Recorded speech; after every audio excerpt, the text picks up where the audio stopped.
Les Chroniques d'une trentenaire dépassée est un podcast dans lequel on parle de la vie, des gens, de nos relations et des réflexions qui accompagnent notre quotidien.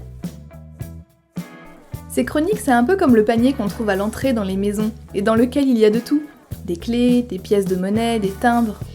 Toutes ces choses qui n'ont pas vraiment de place mais qu'il faut bien ranger.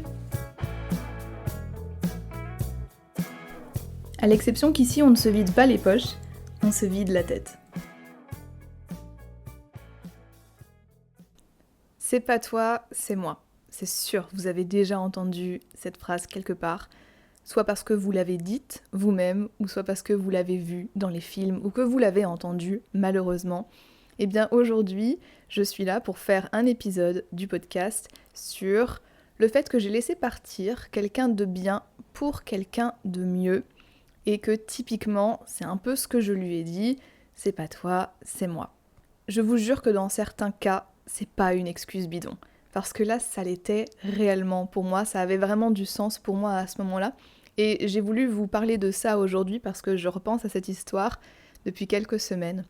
Je suis pas mal entourée de gens qui ont des vues très différentes, bien évidemment, sur la société, sur ce qu'on attend d'une femme lorsqu'elle a 30 ans et ce qu'elle devrait ou ne devrait pas faire.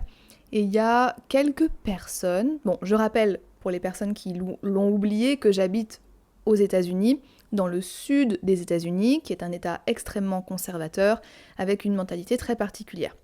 Donc ça m'arrive parfois de parler avec des personnes qui ont des vues très restreintes sur ce qu'est une femme, surtout si elle a 30 ans, et ce qu'elle devrait faire.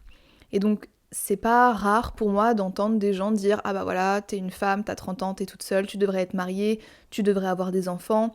C'est à partir de là que tu auras un but dans ta vie, avoir une famille t'apportera un but dans la vie. » Et du coup, je repense à cette histoire que j'ai eue avec cet homme il y a quelques mois, où justement, tout ce que je devrais avoir selon les normes sociétales à mon âge, m'a été un peu apporté sur un plateau d'argent et que j'ai décidé de ne pas l'accepter pour des raisons, vous allez le voir, qui me sont propres et qui, selon moi, sont extrêmement valides. C'est marrant parce que quand j'avais la vingtaine, à aucun moment, je n'intellectualisais mes relations amoureuses. C'est-à-dire que je pesais pas le pour et le contre. Juste, je suivais mon instinct, je suivais mes émotions quand il y en avait, ou mes sentiments, et je faisais ce que j'avais envie de faire, ce qui me semblait le mieux pour moi à ce moment-là.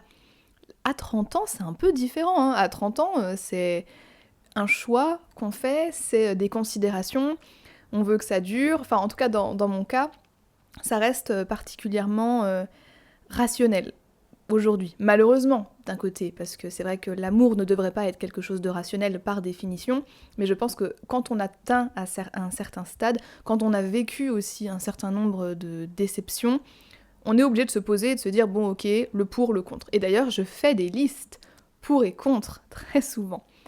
Et donc en fait, cette histoire, j'y repense parce que même si c'est un choix que j'ai fait consciemment, que j'avais envie de prendre à ce moment-là, c'est-à-dire de laisser cette personne partir, même si objectivement elle était très bien, et bien aujourd'hui, c'est sûr que j'y repense et parfois je me dis, est-ce que t'as pas fait une erreur ? Bon, spoiler alerte, non, pas du tout. Mais vous allez comprendre pourquoi. Le dernier épisode que j'ai posté concernait aussi l'amour, puisque je vous parlais de l'amour est dans le pré et du fait de croire potentiellement en l'amour. Et donc après cet épisode-là, c'est vrai qu'on m'a dit ce serait cool de t'entendre parler un petit peu de ton célibat, et je pense que je dédierai un épisode spécialement pour ça, mais le thème d'aujourd'hui va avec ça finalement, va avec le fait que je suis célibataire maintenant depuis plus d'1 an, que c'est un choix, et qu'il y a eu, dans cette période-là, quand même, des opportunités, on va dire. Ma vie n'est pas plate, ou ma vie n'est pas inintéressante parce que je suis célibataire. Et je pense que ça va être un sujet de podcast, c'est clair. Pour mes single girlies out there, les meufs, nos vies ont de la valeur, même si elles ne gravitent pas autour d'un homme ou d'une femme. Voilà, parce que ça va dans les deux sens finalement. Donc, moi, je suis célibataire depuis très longtemps.